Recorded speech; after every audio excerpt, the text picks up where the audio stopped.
Well, there has been a growing divergence, we know, between Canada's stock market and the U.S. market. Our next guest is focusing on the divergence in the economies as well between Canada's economy. The United States of America and its closest ally to the north, Canada, have continued to share some intriguing parallels, from border proximity to cultural ties and forming one of the tightest economic partnerships in the world. These two North American neighbors have a long history of cooperation and collaboration, evident in their trade agreements, diplomatic relations, and shared values. Yet some notable differences set them apart beneath this camaraderie, such as disparate economies. Oftentimes, these diverging economic fortunes would usually prompt the perennial question, does the U.S. economy outshine its Canadian counterpart? And if so, how much?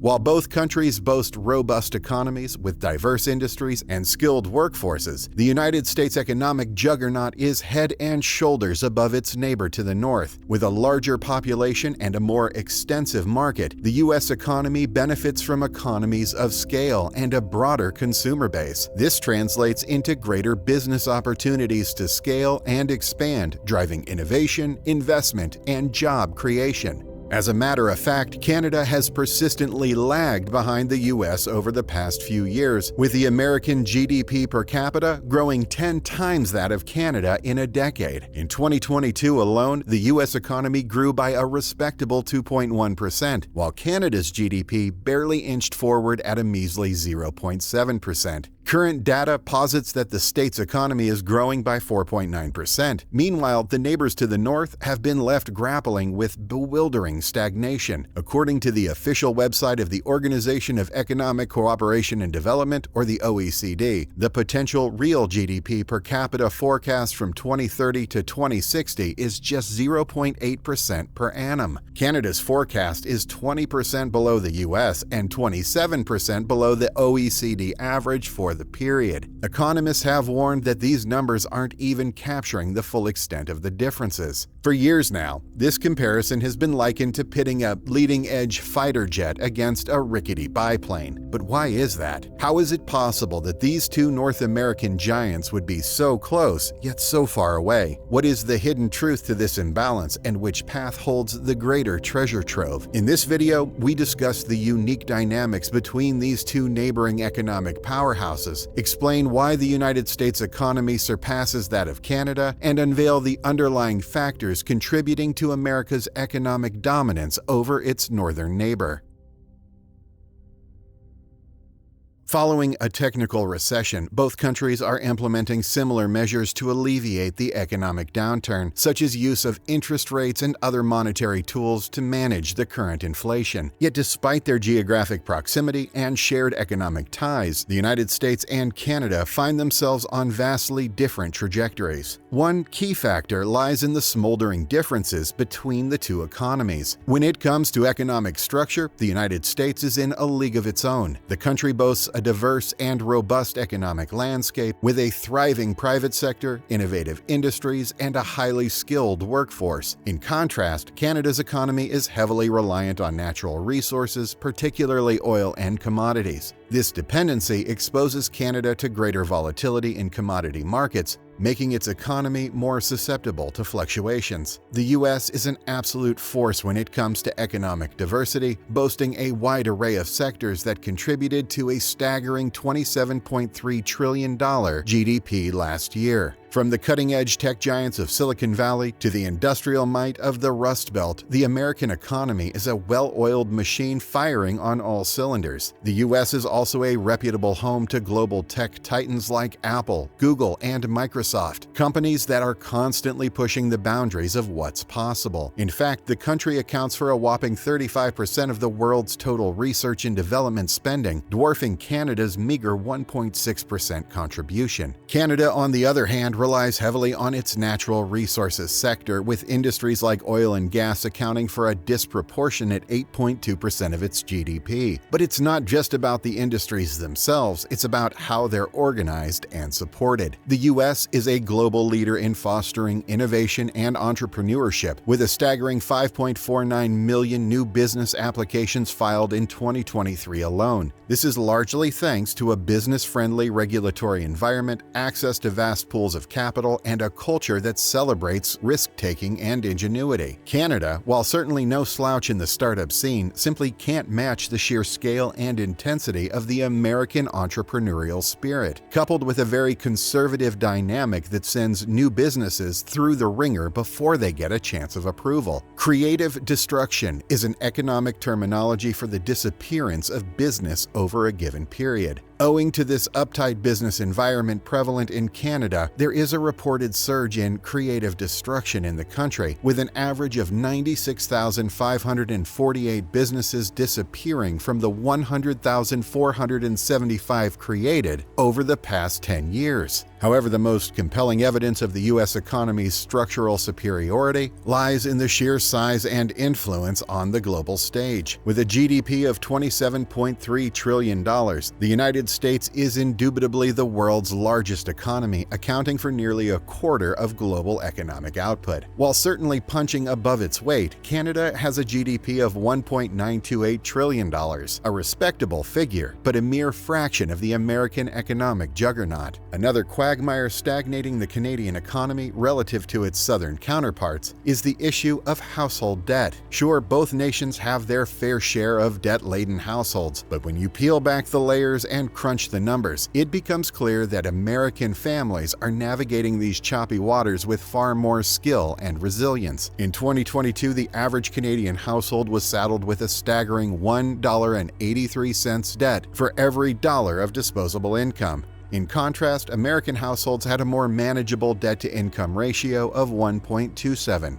But it's not just about the raw numbers, it's about how households manage their debt. In the U.S., the delinquency rate on consumer loans stands at a mere 2.28%, a testament to the financial discipline and savvy of American families. Contrariwise, Canada is grappling with a delinquency rate of 5.05%, soaring by 135.2% and 62.2% respectively, compared to the fourth quarter of 2022, surpassing pre-pandemic levels. This is more than double that of its southern neighbor. The main elephant in the room for household debt is mortgage debt. It's no secret that rising housing costs have strained households in both countries. However, once again, the U.S. showcases its economic resilience. As of 2022, the mortgage delinquency rate in the States was a mere 0.84%, while Canada sat at a concerning 2.64%, leaving most Canadians struggling to keep their heads above water. Real estate is now a big topic, especially in the Maple Leaf country, as it contributes generously to the household debt nightmare. While both countries have experienced housing booms and busts, the U.S. housing market has shown greater resilience and recovery post-2008 financial crisis. In the U.S., home prices have rebounded steadily, fueled by strong demand and a growing economy. Conversely, Canada's housing market, particularly in cities like Vancouver and Toronto, has faced affordability challenges with sky-high prices and concerns about a potential bubble. The average house price in Canada is currently a mind-boggling $694,173 and is estimated to reach an all-time high of $722,063 by 2025. In Greater Vancouver alone, the average home price currently stands at a staggering $1,276,517, marking an annual increase of 4.6% and a monthly surge of 2%. This soaring trend in housing prices underscores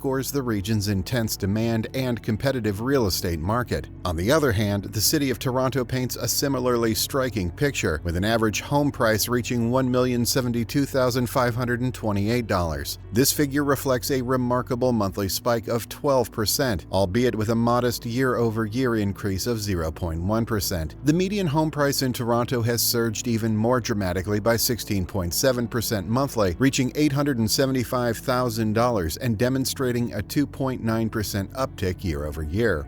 There is no doubt a wide gap in real estate between these two countries. 10 months ago, the Canadian opposition leader Pierre Poilievre argued in a controversial debate on the exacerbation and extent of the exorbitance of real estate in the country, especially when compared to the United States. According to his statistics, houses just across the Niagara River to the U.S. cost less than half of similar houses just close by on Canadian soil. $549 on the Canadian side, $164 on the American side. both Niagara Falls. Why the discrepancy, Housing Minister? Higher land and property prices also further starve businesses of money they could invest into capital. From an economic perspective, if a business spends more money renting or buying its facilities, it will need more to spend on staff, wages, and the tools to add value to the economy. In Canada today, this issue has made it difficult for businesses to raise money because investors and banks are skewing more towards the real estate market than the business financing market. While Canada's alliance with the U.S. undoubtedly brings numerous benefits, such as access to its largest trading partner and expansive maritime routes, there's a stark reality that many Canadians face: low wages compared to their American counterparts. Despite residing in a peaceful corner of the world with vast natural resources, Canada grapples with significant economic disparities, particularly regarding wages. The geographical layout of Canada, with its vast stretches of uninhabited tundra and concentrated population centers near the southern border, contributes to this wage gap. The sparse population density across the country limits economic opportunities in remote regions, leading to a disproportionate concentration of wealth and employment opportunities in urban centers. Over the years, American workers are consistently bringing home bigger paychecks, and that's not just a fluke. It's a testament to the unrivaled strength of the U.S. economy. Today, the average hourly earning in the United States is a whopping $34.57, a full range higher than Canada's. While both countries have their share of minimum wage earners, the U.S. on paper seems to have a low minimum wage, as low as $7.25 an hour, while Canada has as high as $11.29 an hour. The cost of living in Canada is higher than in the United States on average. This is evident in the housing market situation, with a record high number of 33% of Canadians believing they won't be able to afford a home. But it's not just about the average Joe that cumulatively earns more. Even at the top of the food chain, American executives are raking in the dough like there's no tomorrow. In 2022, the average CEO compensation in the U.S. was an eye-popping $27.8 million, compared to a relatively paltry $14.9 million Canadian, an equivalent of $10 million US dollars. But perhaps the most striking evidence of the U.S. economy's wage dominance lies in its ability to attract and retain top talent from around the globe, a phenomenon known as brain drain from other countries like Canada. Silicon Valley, for example, is a veritable magnet for the world's brightest minds, drawn by the promise of hefty salaries and unparalleled growth opportunities. In fact, the average tech worker in the U.S. earns a staggering $111,193, with the San Francisco area paying about $140,000 as of last year, compared to a more modest $75,000 in Canada. It's really like pitting a leading-edge fighter jet against a rickety biplane. Another big elephant in the room is the issue of healthcare. While Canada boasts a universal healthcare system, long wait times for specialized treatments and surgeries are common in various provinces. In contrast, the U.S. offers a more diverse healthcare landscape with greater access to cutting-edge medical technologies and shorter wait times for procedures. Economic prowess isn't just about the top-line numbers, it's also about the backbone of any thriving society: value for citizens. While both the United States and Canada boast solid and resilient economies, the U.S. economy shines in considerable key areas, including wages, real estate, household debts, ease of doing business, and productivity. With a more favorable economic landscape, the United States continues to attract businesses, investors, and talent from around the world, cementing its position as a global economic powerhouse for businesses and individuals alike. If you like this video, hit the like button and help spread the word. And remember to subscribe to get notifications on our latest news and analysis. In the meantime, check out one of these videos here to learn more. Thanks for watching.